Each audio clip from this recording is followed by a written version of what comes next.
안녕하세요. 저는 서울 논현동에 살고 있는 40대 초반의 기혼 여성입니다. 저는 얼마 전까지만 해도 시어머니와 유독 사이가 좋았는데요. 밖에 나가면 친모녀 사이가 아니냐는 오해를 받을 정도로 서로 위하고 챙겨주는 아주 애틋한 사이였죠. 그러나 누가 알았겠습니까? 그런 시어머니가 시동생이 결혼하고 새로 동서가 들어오자 돌변하실 줄이요. 새로 동서가 들어오자 저와 동서를 차별하며 비교하는 것도 모자라 저를 박대하고 모진 말들로 구박하며 괴롭히기 시작했던 것입니다. 저에게 언제나 다정했던 시어머니는 어느 순간 돌변해 독하디 독한 아주 못된 시어머니로 변해 있었습니다. 아직도 저를 표독스러운 눈초리로 바라보던 시어머니의 눈빛이 잊히지가 않습니다.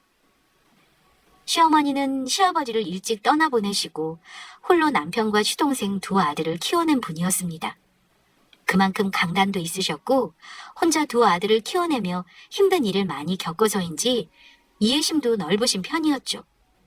그나마 다행이라면 시아버지가 떠나시면서 남기신 유산이 있어 넉넉하지는 않았지만 먹고 사는 데는 크게 지장이 없었다는 것이었습니다. 중간중간 추가로 돈이 필요할 때면 시어머니께서도 따로 일을 나가셨고요. 그래서인지 아이를 키우며 남편과 맞벌이를 하는 저를 보며 가슴 아파하셨던 것도 시어머니였습니다. 그래서 저를 보면 시어머니의 젊은 시절이 생각난다며 몹시 안타까워하셨죠. 요즘 회사 다니기 힘들지 않아? 영진이도 회사에서 인정받아 팀장으로 승진했겠다. 너희들이 예전처럼 형편이 어려운 것도 아니고 이제 좀 쉬는 게 좋지 않겠어? 아니에요, 어머니. 물론 이제 그이 혼자 벌어도 저희 돈 걱정 없이 편히 살 수 있는 형편이지만 버릇이 돼서 그런가 저는 일하는 게 좋더라고요. 창현이도 초등학교 6학년이라 곧 있으면 중학교 올라가고 앞으로 대비해서 더 열심히 살아야죠. 아이고, 그래도 내가 보기 안타까워서 그렇지. 젊었을 때 가진 것 없는 우리 영진이한테 시집와서 창현이 키우면서 직장생활까지 하고 아가, 네가 얼마나 고생했어. 물론 지금이야 남부럽지 않게 잘 살고 있어 안심이지만 그만큼 고생했으면 이제 편히 쉬어도 되지 않겠어?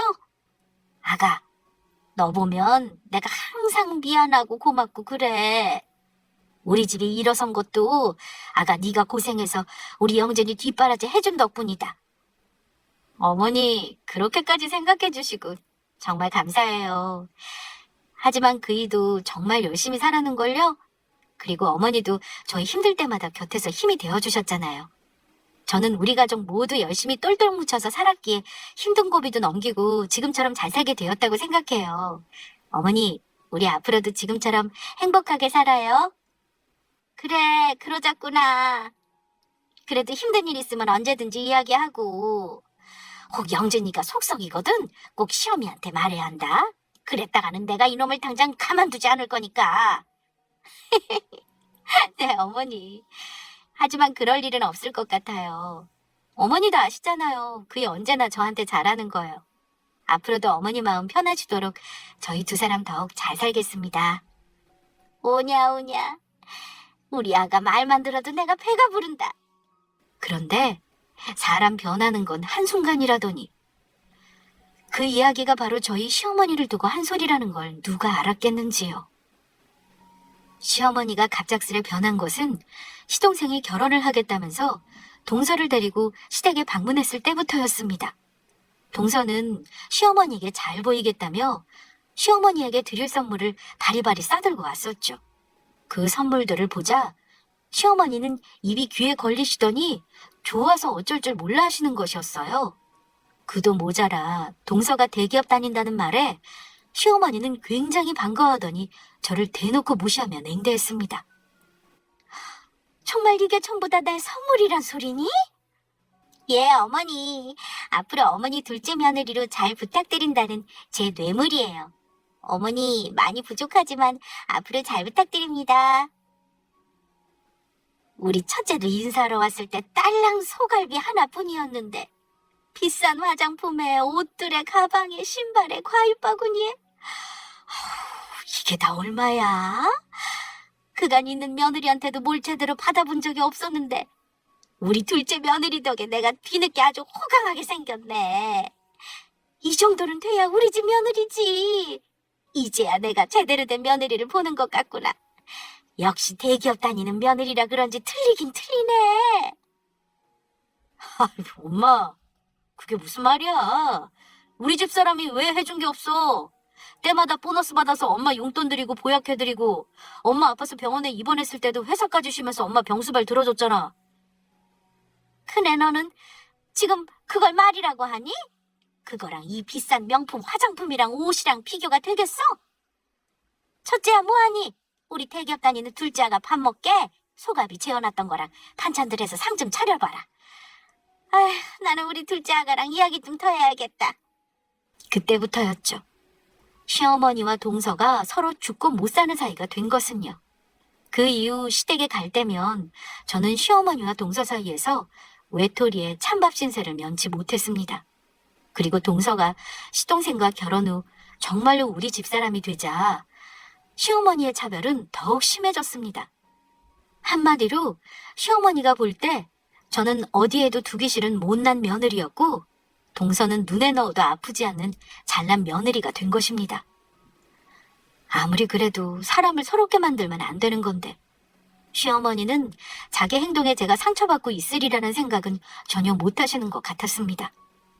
그날은 주말이었고 시어머니가 동서와 백화점에 가기로 했다면서 웬일로 저를 챙겨 불러냈었습니다. 평일 동안 늦게까지 일에 피곤한 것도 사실이었지만 오랜만에 시어머니가 저를 챙겨 불러주셨다는 사실에 기쁜 마음으로 백화점으로 달려갔었죠.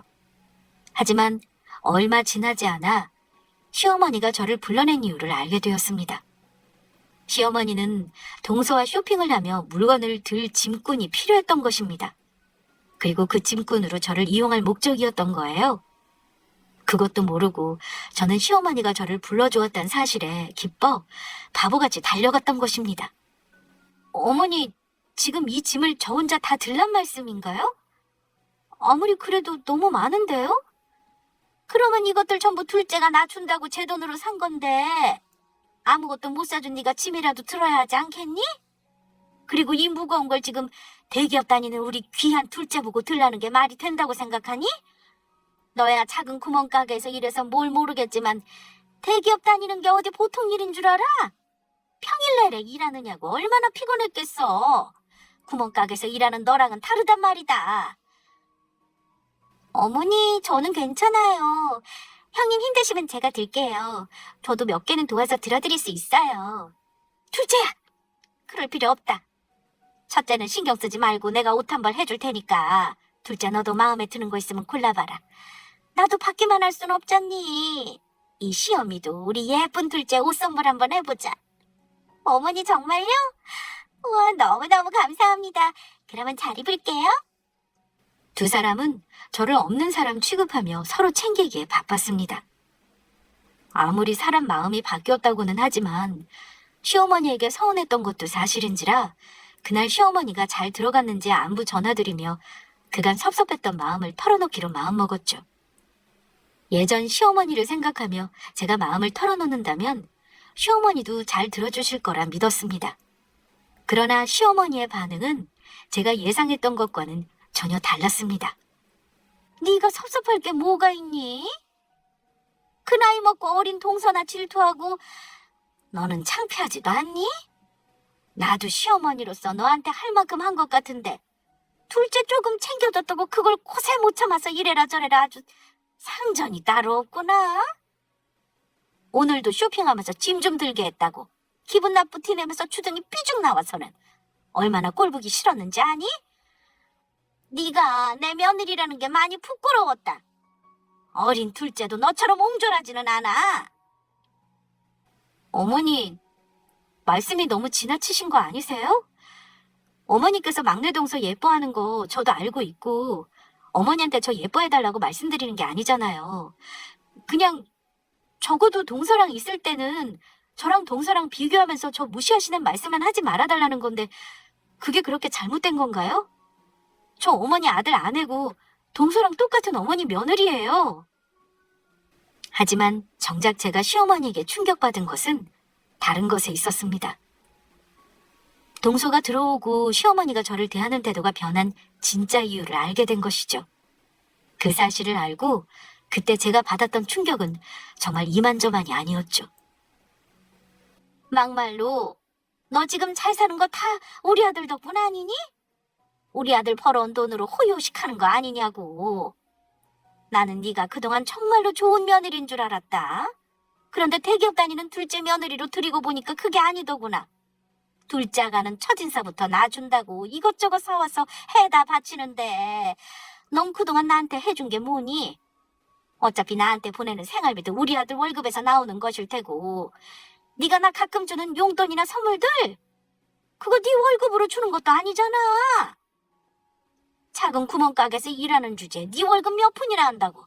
그거 전부 우리 아들 주머니에서 나온 거 아니야? 아니면 설마 너 지금 나한테 집 해준 거 그것 때문에 생색내는 거냐? 막말로 내가 살고 있는 이 집도 우리 아들이 번 돈으로 사준 거지. 네 돈으로 사준 것도 아니잖니.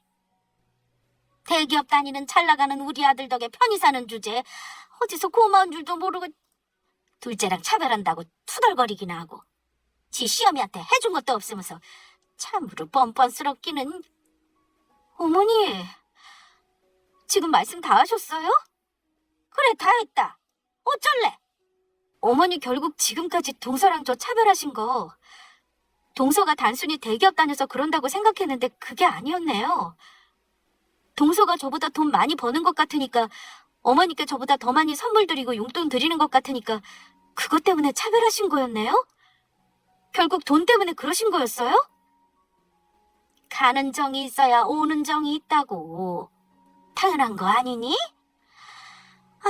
이럴 줄 알았으면 우리 영진이도 대기업 다니는 돈 잘 버는 능력 있는 며느리랑 결혼하라고 하는 건데 이래서 사람들이 대기업 하는 건데 맹추같이 나만 몰랐네. 시어머니가 동서와 저를 차별했던 이유는 다른 것도 아닌 바로 돈 때문이었습니다. 대기업에 다니는 동서가 저보다 더 많은 선물과 용돈을 드린다는 이유에서였죠. 그동안 힘들 때 어떻게든 어머니를 정성으로 보살피고 챙겨드리려 노력했던 저의 수고가 전부 물거품이 되어 돌아오는 순간이기도 했습니다. 다른 사람도 아니고 그토록 믿고 따르던 시어머니가 저에게 그랬다는 생각에 그 배신감은 말로 표현하기 힘들 정도였죠. 결국 저는 모든 사실을 남편에게 털어놓았고 남편은 제 말을 듣고 참을 수가 없는지 그동안 숨겨왔던 비밀에 대해 시어머니께 전부 털어놓자고 말하더군요. 아무리 그래도 엄마가 당신한테 이러면 안 되는 거야. 그동안 당신이 엄마한테 어떻게 했는데 이래? 엄마가 지금 누구 때문에 그 집에서 편히 사시는 건데. 여보, 우리 그러지 말고 전부 말씀드리자. 사실 시어머니가 살고 있는 아파트는 남편 돈으로 산 집이 아니었습니다. 시어머니는 단순히 남편 돈으로 집을 사며 명의만 제 명의로 되어 있다고 착각하고 계시지만 그 집은 사실 제가 번 돈으로 산 제 집이었던 것입니다. 남편이 대기업에 다녀 남들보다 돈을 잘 버는 것은 사실이었지만 그렇다고 시어머니의 집까지 사줄 만큼의 능력은 아니었던 것이죠. 그래서 시어머니가 살고 있는 아파트도 홀로 전셋집에 살고 있는 시어머니를 보며 걱정되어 제가 먼저 남편에게 말해 직접 사드리게 된 것이었습니다. 그동안 시어머니께 말 못하고 숨겨왔던 비밀이었지만 돈 버는 능력으로 따진다면 저는 막내 동서와 비교도 안 될 만큼의 아주 대단한 능력자였거든요. 시어머니는 제가 단순히 그냥 디저트 가게에서 종업원으로 일하고 있다고 생각하고 있지만 그 디저트 가게는 제가 사장으로 있는 바로 제 가게였던 것입니다. 가게를 시작한 것은 제가 아이를 낳고 육아를 위해 다니던 회사를 관두고 잠시 쉬던 시기였습니다. 어느덧 아이가 어린이집에 들어갈 수 있는 나이가 되자 저도 다시 회사를 알아봐 일을 시작해야 할 때가 왔던 것이죠. 남편이 대기업에 다닌다고 하지만 이미 살고 있는 아파트에 대출금도 남아있었고 빨리 돈을 갚고 자리를 잡으려면 같이 일을 하는 방법밖에 없었거든요. 하지만 아이를 낳고 산후 우울증을 겪고 있던 저는 쉽게 무언가를 다시 시작할 용기가 나지 않더라고요. 그때 먼저 저에게 제의를 해왔던 것이 바로 남편이었습니다. 망해도 좋으니 제가 해보고 싶던 일에 도전해보는 게 어떻겠냐고요. 사실 저는 결혼 전부터 작은 디저트 가게를 차리는 꿈을 가지고 있었고 베이킹에 관심이 많아 이미 젊은 시절 틈틈이 공부해 제빵 기능사 자격증을 따놓은 상태였습니다. 하지만 그렇다고 아파트 대출금이 남아있는 상태에서 덜컥 가게를 크게 차리는 것도 그렇고, 저는 저희 집 근처 과자를 구워 판매만 할 수 있는 임대료가 싼 작은 가게를 얻어 온라인 판매를 중심으로 사업을 시작했습니다. 그런데 그게 생각지도 못하게 가게를 연 지 몇 개월 만에 크게 대박을 터뜨린 것입니다. SNS에 상품 정보와 사진을 매일 업데이트하고 핸드메이드 상품을 판매하는 온라인숍에 저희 가게를 입점시키면서 입소문이나 크게 성공을 거두게 된 것이죠. 물론 처음에 여러 실수도 많았지만 그때는 뚱카롱이라고 막 구운 과자에 대한 인기가 선풍적으로 불 때라 그 흐름을 타고 무사히 자리를 잡을 수 있었던 것입니다. 이후 입점했던 핸드메이드 온라인숍에서 나와 따로 온라인 쇼핑몰을 운영하게 되었고, 가게를 넓은 곳으로 이전해 오프라인 매장도 크게 운영하게 되었죠. 그렇게 시대 흐름에 맞춰 휘낭시에 마들렌, 스콘 등의 다양한 상품을 개발해 내놓으며 나름 돈을 긁어모으며 제법 많은 돈을 만지게 되었습니다. 전부 물심양면으로 도우며 뒤에서 저를 응원해준 남편 덕분에 이룰 수 있는 성공이기도 했죠. 사업 초반부터 일하고 집에 퇴근할 때면 그이도 직장 업무에 야근에 퇴근하면 힘들 텐데도 밤에는 아이의 육아를 거의 도맡아서 해주었던 사람이니까요. 그동안 저 혼자 아이를 키우느냐 힘들었을 테니 이번엔 자기 차례라면서요. 하지만 저는 사업을 시작하면서 시어머니께는 말씀드리지 않았습니다. 제가 사업을 시작한다고 하면 시어머니께서 걱정을 할 수도 있으니 비밀로 하자는 남편의 이야기 때문이기도 했지요. 그래서 시어머니는 제가 단순히 디저트 만드는 가게에 일을 나가는 것만으로 알고 있었습니다. 그 후 제가 성공해 시어머니께 생활비를 보태드리며 여러 가지 도와드릴 수 있는 형편이 되었을 때는 사실 기회를 봐 모든 사실을 말씀드릴 예정이었습니다. 그런데 저희 남편이 해준 것으로 알고 좋아하는 시어머니를 보며 차마 솔직히 말씀드리기가 어렵더라고요.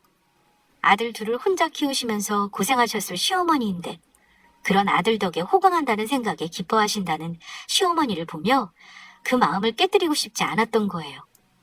그리고 괜스레 며느리가 제 아들보다 잘 나간다는 생각에 시어머니가 저의 눈치를 보거나 그런 시어머니 앞에서 남편도 주눅들게 하고 싶지 않았고요.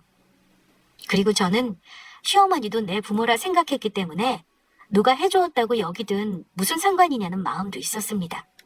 더욱이 제가 성공할 수 있었던 것도 남편의 헌신 덕분이었으니 남편이 해준 것이나 마찬가지라 생각했죠. 그렇게 남편이 시어머니께 사드리는 척 제가 번 돈으로 시어머니께 아파트도 해드렸던 것입니다. 그러나 지금은 상황이 많이 달라졌습니다.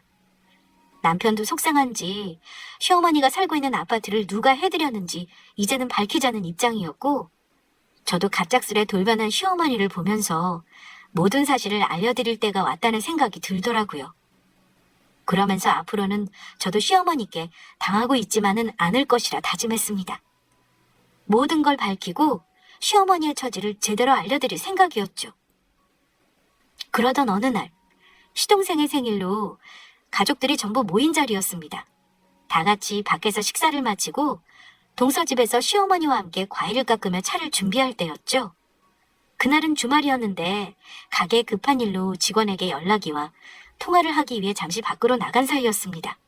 그런데 직원과 전화를 끊고 주방으로 들어선 순간 저는 그만 듣지 말아야 할 이야기를 듣고 말았습니다.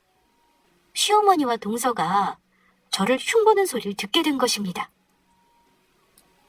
어쩌면 애가 저렇게 무식해서 내 말귀 하나 제대로 못 알아듣는지 모르겠다. 뭐만 하면 네? 어머니 뭐라고요? 하면서 몇 번이나 다시 묻기는 하고 행동도 굼뜨고 둔하지 눈치 없지. 저거 아니었으면 우리 영진이 지금보다 더 잘 됐을 텐데 아주 안타까워 죽겠어.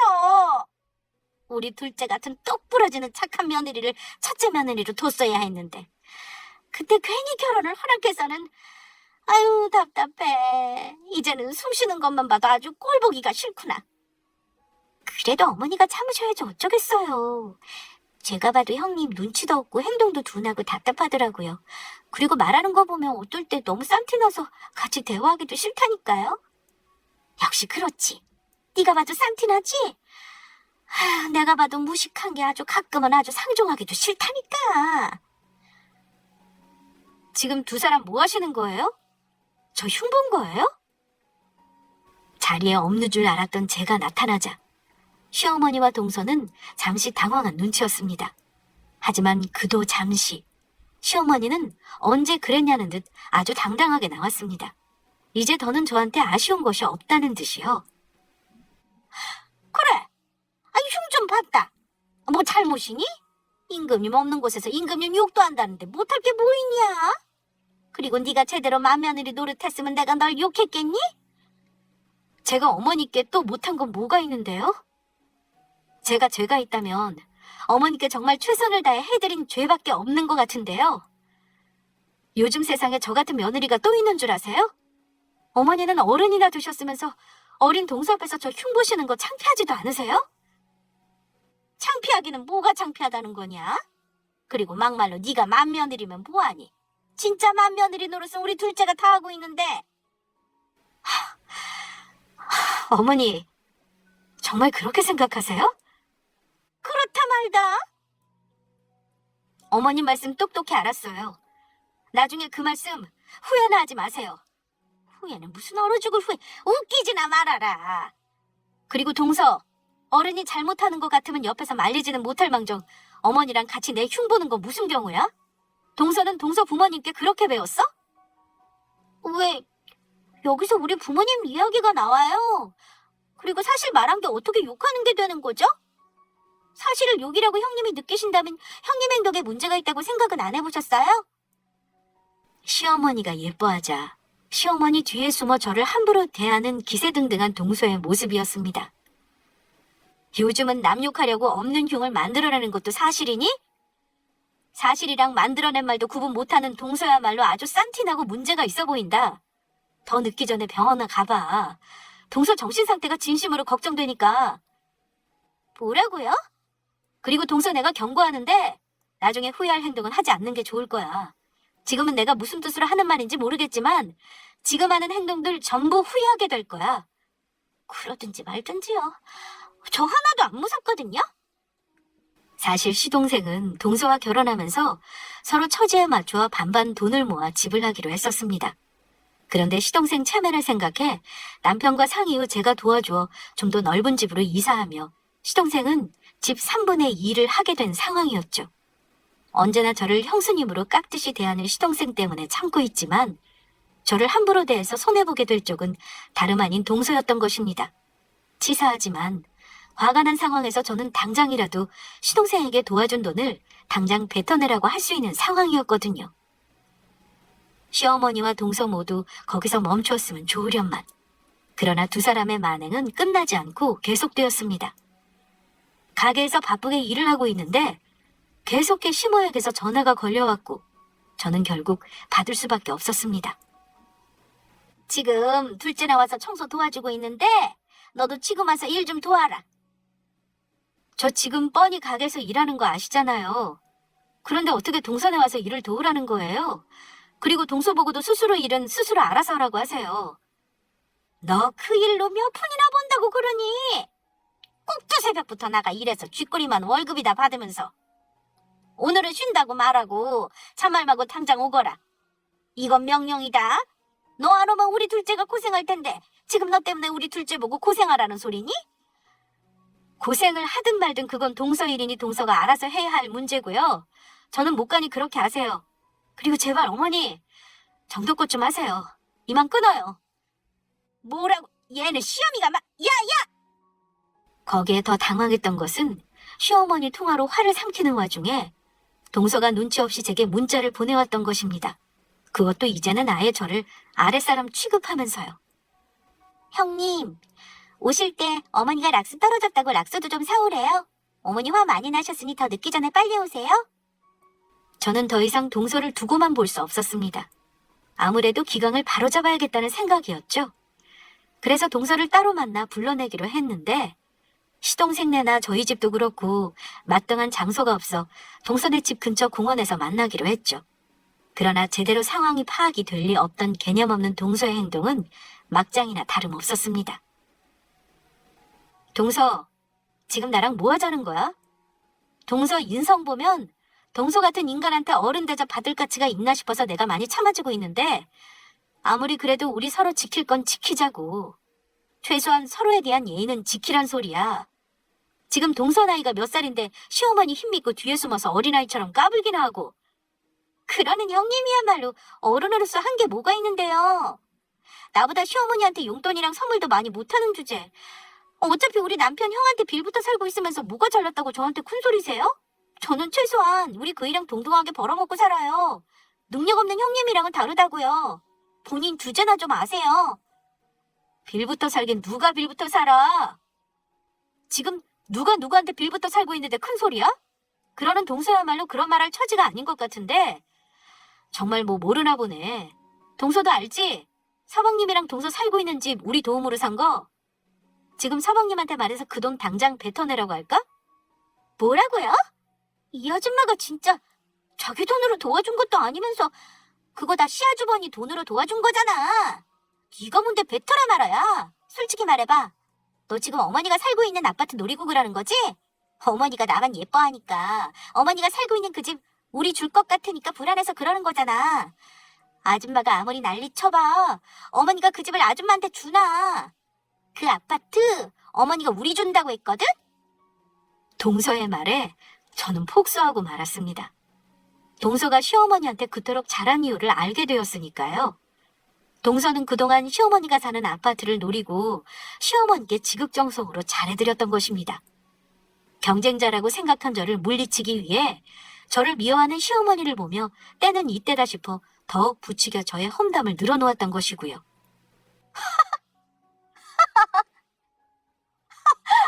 정말 웃기지도 않아서.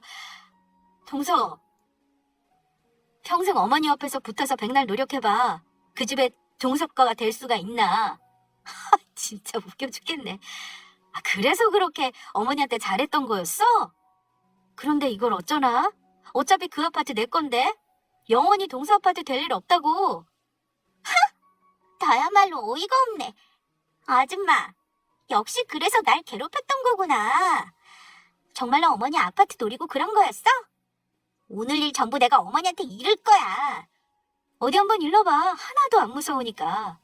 그런데 그러면 네가 어머니한테 잘한 것도 아파트 노리고 그런 거 들통날 텐데 정말 괜찮겠어? 이게 진짜 보자 하니까. 말로는 안 되겠는지 악에 바친 동서가 저한테 달려들었습니다. 하지만 그동안 베이킹한 실력으로 체력과 팔림을 키워온 저한테 동서는 상대가 안 되었죠. 저는 저를 때리려는 동서를 몇 대 쥐어박아주며 팔을 꺾어버렸습니다.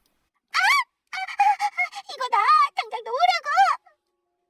형님 잘못했습니다. 다시는 안 까불겠습니다. 인성 쓰레기인 제가 함부로 까불어서 정말 죄송합니다. 이렇게 말해. 그러면 놔줄 테니까. 웃기고 있네. 내가 형님 잘못했습니다. 다시는 안 까불겠습니다. 인성 쓰레기인 제가 함부로 까불어서 정말 죄송합니다. 형님 다시는 안 까불게요. 저한테 혼이 나며 제 앞에서 무릎 꿇고 손드는 벌까지 받게 된 동서는 훌쩍이며 다시는 저한테 까불지 않겠다고 다짐을 했습니다. 저한테 혼이 난 게 무서웠는지 동서는 기가 죽어 집으로 들어가더라고요. 그 후 저한테 문자나 연락을 할 때도 아주 깍듯해졌고요.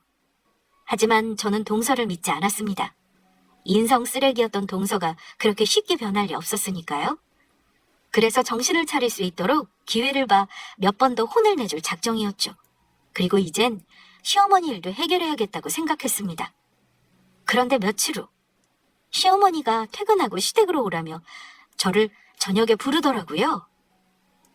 둘째랑 오늘 만나기로 했는데 울먹이면서 못 나가겠다고 하더구나. 네가 둘째 만나서 때렸다며?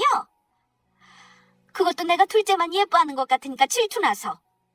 너는 도대체 나이를 어디로 먹은 거니? 나이가 몇 살인데 어린 동서를 질투나 해서 무식하게 때리기나 하고 뭐하는 짓이냐고. 어머니, 동서 거짓말하는 거예요. 먼저 저를 때리려고 한 것도 동서고요. 그리고 저도 어머니께 드릴 말씀이 있어서 만나자고 하려고 했어요. 됐고, 너 그딴 식이면 우리 첫째랑 이혼해라. 대기업 다니는 둘째 며느리 얻고 보니 알겠더라. 능력 있는 며느리 두고 사는 게 능력 없는 며느리 두고 사는 거랑은 아주 천지 차이라는 것을. 우리 영진이 정도면 능력 있고 돈도 아주 잘 벌어오겠다. 이혼해도 시집 온다는 여자들 많을 거니 너 같은 건 이제 필요 없다. 우리 아들 위해서도 그게 좋을 것 같고 나는 우리 영진이 채원하면 며느리도 둘째처럼 대기업 다니는 며느리로 얻을 생각이다. 너처럼 무식하게 아랫사람이나 때리는 거 말고 둘째처럼 잘나고 돈 잘 버는 며느리로. 어떻게 저한테 이러실 수가 있어요? 제가 그동안 시댁에 어떻게 했는데요? 그리고 어머니는 하나뿐인 손주 생각은 안 하세요? 너 같은 며느리보다는 대기업 다니는 돈 잘 벌고 능력 있는 계모가 창현이한테는 더 좋을 수도 있다고 본다. 그리고 네가 시댁에 뭐 한 게 있다고 생색이니? 도말하지 않겠다. 우리 영진이랑 이혼하는 것으로 알고 있을 테니 되도록 빠른 시일 내에 두 사람 갈라서도록 해라. 알겠니? 어머니, 오늘 일 후회하시게 될 거예요. 앞으로 벌어질 일 전부 어머니가 자초하신 거니까 후회하지나 마세요. 저는 그날 남편에게 시어머니와 있었던 일을 전부 털어놓았습니다. 저희 두 사람에게서 갈라서라고 했다는 시어머니의 말에 남편은 적잖이 충격을 받은 것 같더라고요. 그날 이후 시어머니는 남편에게까지 직접 연락해 몇 날 며칠을 괴롭히며 저와 헤어지기를 종용했습니다. 남편은 저에게 미안하다며 사과했고 저희 두 부부는 큰 결심을 하게 되었죠. 시어머니와 보지 않고 살기로 결정을 내릴 수밖에 없었던 것입니다. 남편도 시어머니에 대한 배신감이 큰 것 같았습니다. 그런 와중에 시아버지의 제삿날이 찾아왔고 저희 가족들은 원치 않게 전부 모이게 되었죠. 어느 때보다 썰렁한 분위기에서 제사는 치러졌고 혹 무슨 일이 있을지 몰라 저희는 아이를 미리 친정에 맡겨둔 상황이었습니다. 무거운 분위기 속에 먹는 동 마는 동 하는 식사가 끝나고 저는 음식을 정리하는 동안 동서에게 설거지를 하라고 시켰습니다. 시어머니가 있었지만 저한테 혼난 게 무서웠는지 동서는 군말 없이 설거지를 시작하더라고요. 그런데 그 행동을 지켜보던 시어머니가 저의 머리채를 잡는 것이었습니다. 이딴 건 네가 해야지. 돈도 못 버는 주제 어디서 형님 노릇이야. 너 그리고 우리 큰애랑 당장 갈라서라고 했는데 왜 지금까지 아무 말이 없어? 내 말 무시하는 거니? 저는 있는 힘껏 시어머니의 발을 뿌리쳤습니다. 제가 웬만하면 어머니 행동을 참아주려고 했는데 더는 안 되겠네요. 니까지 게 안 참으면 어쩔 건데. 어머니, 당장 이 집에서 나가주세요. 사실 이 아파트 제 돈으로 어머니 사드린 거였어요. 그러니까 지금 당장 제 집에서 나가시라고요. 이게 어디서 무슨 말도 안 되는 소리야? 시어머니는 제가 화가 나 거짓말을 한다고 생각했는지 다시 제 머리채를 잡으려고 하더라고요. 하지만 그런 시어머니를 팔을 재빠르게 잡은 것은 저희 남편이었습니다. 엄마, 이게 무슨 짓이야? 내 집사람한테 지금 뭐 하는 짓이냐고? 이게 안 되니까 되도 않는 헛소리를 하는데 그러면 내가 가만히 있게 생겼니? 네가 힘들게 벌어다 사준 이 집을 지가 사준 거라고 헛소리를 하잖니? 지가 뭔데 나를 이 집에서 나가라 말아야? 엄마, 전부 이 사람 말이 맞아. 이 아파트 집사람이 번 돈으로 엄마 사드린 거였다고. 그동안 집사람이 나 기살려준다고 엄마한테 내가 사준 거라고 말한 건데 엄마 그것도 모르고 그동안 우리 집사람 무시하며 괴롭혔지? 집사람이 엄마 전셋집 산다고 걱정해서 먼저 이 아파트도 사주자고 했던 거라고. 사실 지금 집사람이 일하고 있는 디저트 가게 전부 이 사람 거야. 집사람이 그거 사장이라고. 처음엔 집사람 사업한다고 하면 엄마 걱정할 것 같아서 말씀 안 드렸던 것 뿐인데 어떻게 이럴 수가 있어? 그러니까 첫째가 다닌다던 그 장사 잘 된다는 큰 디저트 가게가 전부 첫째 거라는 거니? 그래서 이 집도 첫째가 사준 거고? 집사람은 엄마한테 해드린다고 해드렸는데 지금 이게 뭐야? 요즘 세상에 이런 며느리가 어디 있다고? 나는 그것도 모르고. 아가, 그러니까 첫째야. 내가 정말 미안하구나. 내가 전부 잘못했다. 어머니 됐고요. 저는 앞으로 어머니 안 보고 살겠습니다. 어머니 저보고 그 이랑 이혼하라고 하셨죠? 그런 분 시어머니로 전 못 모시고 사니까 그렇게 아세요. 한 달 정도 시간 드릴 테니까 그 안에 어머니 짐 전부 빼서 나가주시고요. 물론 제가 사드린 가전이나 가구 전부 놓고 나가셨으면 해요. 그리고 그 이랑 상해서 정한 건데 앞으로는 어머니 생활비 보내드리는 일도 없을 거예요. 앞으로는 어머니 잘난 둘째 며느리한테 받아서 생활하세요. 영진아, 네가 첫째 좀 말려봐라. 내가 여기서 나가면 어디서 살라고 그러는 거니? 엄마 보는 것도 오늘이 마지막이야. 우리가 정말 고민 많이 했거든? 엄마 때문에 몇 날을 고민하며 같이 울었는지 몰라. 그런데 아무리 가슴 아파도 우리는 이렇게 부모와 자식 간의 연을 끊는 게 맞는 것 같아. 엄마 욕심 채우겠다고 나보고 우리 집사람이랑 이혼하라고? 엄마 욕심 때문에 엄마는 손주까지 엄마 없는 아이로 만들려고 했어. 잘 사는 우리 가정까지 깨트리려고 했다고. 미안하지만 나는 엄마보다 우리 집사람이랑 창현이가 더 중요해. 그러니까 엄마는 앞으로 엄마가 그렇게 좋아하는 둘째 며느리랑 같이 살아봐. 시어머니 옆에서 모든 상황을 지켜보던 동서도 남편의 말에 놀란 것인지 휘둥그레진 눈으로 저를 바라보더라고요. 그래서 전 그런 동서를 향해 몇 마디 해주었습니다. 동서 내가 살고 있는 그 집도 사실 내가 보내줘서 살 수 있는 집이야. 몰랐지? 우리 그이가 아니라 내가 번 돈, 내 돈으로 동서랑 서방님 사는 아파트 도와준 거라고. 그래서 내가 말했지, 후회할 행동은 하지 말라고. 지금 누가 누구한테 빌부터 사는 건데? 형님, 제가 그동안 까불고 예의 없게 굴어서 죄송해요. 그러니까 형님이 저희 집 살 때 도와주신 돈 제발 뱉어내려고만 하지 말아주세요. 제가 전부 다 잘못했어요. 됐고, 앞으로 동서도 다시는 나랑 얼굴 보는 일 없었으면 좋겠어. 너 같은 인간 내 손 아래 사람이라 여기고 싶지 않으니까. 동서가 서방님이랑 같이 사는 동안 두 번 다시 동선에 도와주는 일은 없을 테니까 그렇게 알고, 싼티 나는 나는 이만 떠나줄 테니까 도와줬던 돈도 차근차근 전부 뱉어내는 게 좋을 거야. 형님, 제발요. 제가 전부 잘못했다니까요. 말을 마친 저와 남편은 시어머니 집에서 나오려고 했습니다. 그러자 시어머니는 남편과 저의 바짓가랑이를 붙잡고 놓아주지 않더라고요. 그 옆에서 동서는 제발 한 번만 봐달라며 빌기 바빴고요. 안 돼. 이렇게 절대 못 보낸다. 제발 다시 한 번만 생각해주면 안 되겠니? 내가 전부 잘못했다. 이 집에서 나가면 나보고 어디 가서 살라고. 영진아, 첫째 아가, 내가 다 잘못했다. 잘못했어. 형님, 제가 전부 잘못했다니까요. 저도 어머니께 넘어가 그랬던 거라고요. 저도 피해자예요. 결국 남편이 걸을 때마다 시어머니는 질질 끌려 나오게 되었고, 시어머니는 신발까지 짝짝이로 신은 채 주차장까지 저희를 따라 나오시더라고요. 차를 타고 떠나는 저희를 붙잡으려 애를 쓰는 시어머니였지만 저희는 뒤도 돌아보지 않고 시댁을 떠났습니다. 그 후 시어머니는 저희 집까지 찾아오며 수시로 저희 부부를 만나려 했지만 다시 한번 찾아왔다가는 호적을 봐서 나올 거란 남편의 경고에 더는 찾아오지 않게 되었습니다. 정말로 시어머니와 연을 끊게 된 것이죠. 이후 오갈 데가 없어진 시어머니는 동선에서 한동안 지내게 되었는데요. 그것도 오래가지는 못했던 것 같습니다. 동서가 시어머니한테 잘해주었던 이유는 시어머니의 아파트를 노리고 그랬던 것인데, 그 아파트가 사실 시어머니 것이 아닌 게 시어머니 행동으로 전부 들통이 나게 되었으니까요. 동서는 그 일로 시어머니를 계속 구박했다고 합니다.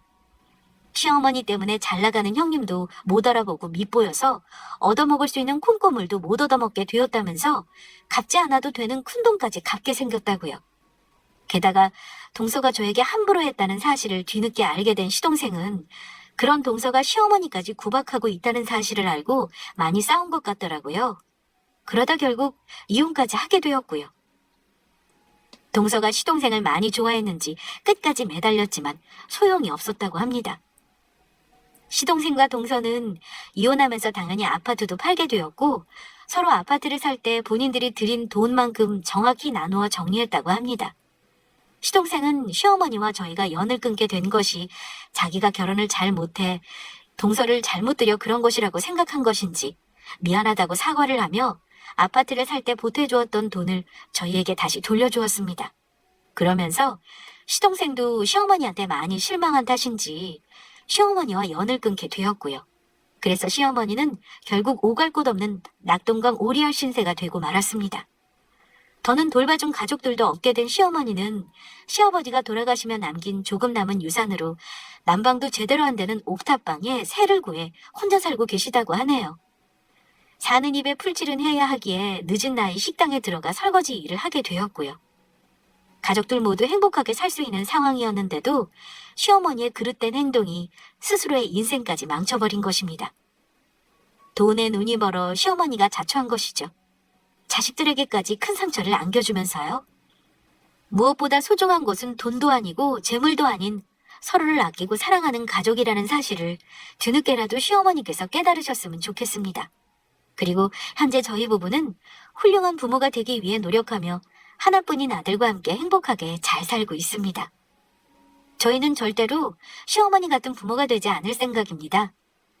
우리 아이한테는 아무 조건 없이 아낌없이 사랑을 준 본받을 수 있는 좋은 부모로 남고 싶으니까요. 세상을 살며 무엇이 중요한지 알려줄 생각입니다. 돈보다 중요한 것은 서로 사랑하는 가족이 곁에 있다는 사실이니까요.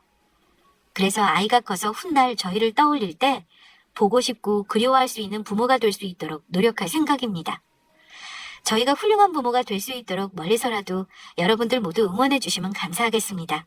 모두 행복하시고 건강하세요.